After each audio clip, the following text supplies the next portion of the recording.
at where the accident was at this point. All lanes are still blocked, but they have everything clear, so we're expecting that they'll open up at least a couple of lanes very soon. We're right now coming right up to where the accident was, and we're being pushed off of the Beltway onto Route 50 at this point. But a look at the Beltway in the outer loop, and it looks like they've cleared it all out, so this should be over pretty soon. Okay, Horace, thank you very much. We'll check back in with you soon. That is welcome news as we get closer to the end of this rush hour. Now, we've all heard that saying, if you see something suspicious, you should say something, right? Well, there are people who are living in the 900 block of M Street, right near the D.C. Convention Center, who say that they have seen a suspicious car in their neighborhood for a while now, and they want to know why it's there. Our D.C. Bureau Chief Sam Ford went to that neighborhood.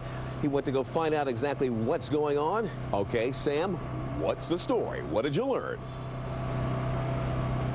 Well, Leon, I'm here in the 900 block of M Street, and you know, it says right up here, 2-hour parking. Well, this car stayed in this neighborhood more than a week. In fact, it just left at a time this afternoon, towed away not by the city, but officially by the car owner.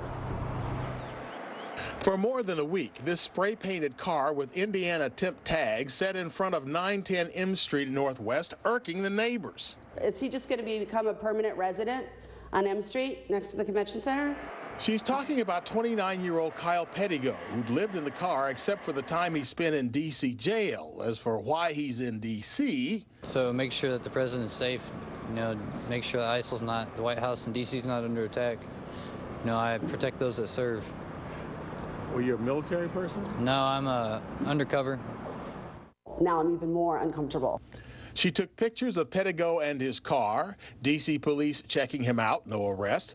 But here, the Secret Service did search his car after they'd arrested him outside the White House for acting strangely and after they found he had a warrant from Indiana. They locked me up for about 3 days. 3 days? When did you get out? I got out Tuesday.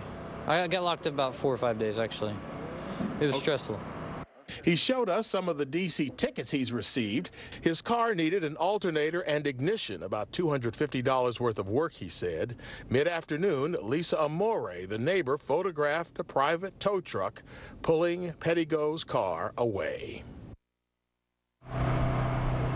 And so, as it turned out, D.C. took no action. The car was actually moved by Pettigo, the owner. And as for that warrant, officials indeed checked into this Indiana warrant, but apparently by the time he was arrested, Indiana did not want him anymore. The warrant was dropped and Pettigo was released, and he is somewhere in the D.C. area now, we assume, trying to get that car fixed, and the neighbors hope he just doesn't come back here.